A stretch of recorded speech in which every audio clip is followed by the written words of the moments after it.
एकट्या भारतीय जनता पक्षाला 89 जागा दिल्या। खरं म्हणजे काही जागा फार थोड्याशानी राहिल्या आपल्या, 5 मतांनी, 100 मतांनी, 120 मतांनी। त्या जर जागा आपण आणू शकलो असतो तर याच निवडणुकीत शतक आपण पार केलं असतं।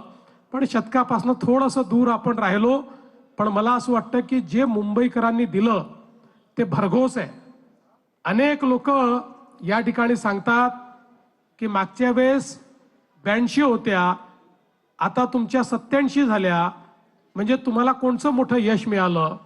त्या 82 होत्या, आता 89 झाल्या, तुम्हाला कोणचं मोठं यश मिळालं? त्या वेड्यांना हे समजत नाही की तेव्हा 227 जागा लढलो होतो आणि 82 आलो होतो, आता 135 जागा लढून 89 आलो। आणि आपण बघा, एकट्या भारतीय जनता पक्षाला आपण लढलेल्या जागांमध्ये जर मतदान आपण बघितलं 45% आहे, 45%।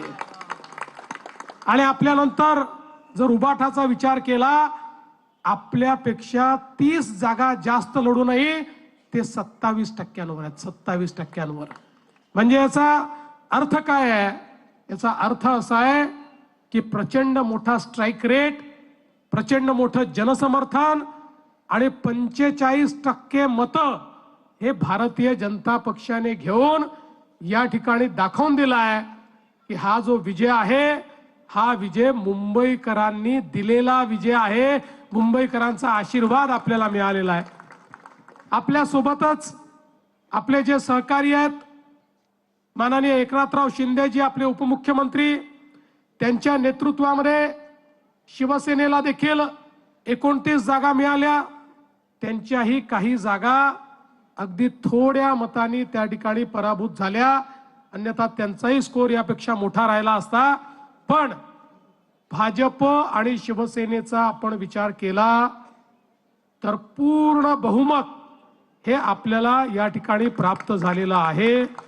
आणि विशेषतः आपल्या 89 सीट्स याकरता महत्त्वाच्या आहेत की गेले 3 इलेक्शन जर आपण महानगरपालिकेचे बघितले तर जो सगळ्यात मोठा पक्ष होता त्याला 89 सीटा कधीच मिळालेल्या नव्हत्या।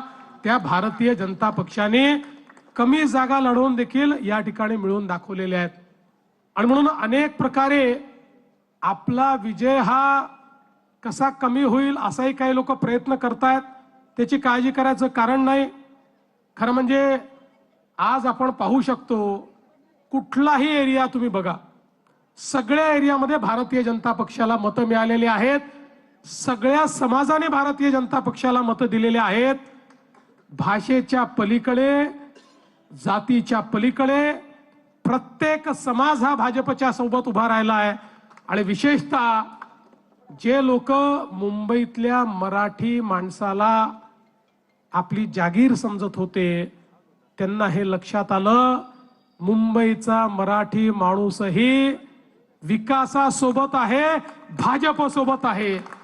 त्यामुळे मुंबईच्या मराठी माणसांनी आम्हाला मतदान केलं, मुंबईच्या सर्व भाषिकांनी आम्हाला मतदान केलं आणि मुंबईतल्या झोपडपट्टीतही आम्ही निवडून आलो आणि बिल्डिंग मध्ये आम्ही निवडून आलो, मुंबईतल्या चाळीतही आपण निवडून आलो आणि मुंबईमधल्या जे काही आमचे त्या ठिकाणी भाडेकरू आहेत त्यांच्याकडेही आम्ही निवडून आलो, कोळीवाड्यामध्येही आम्ही निवडून आलो।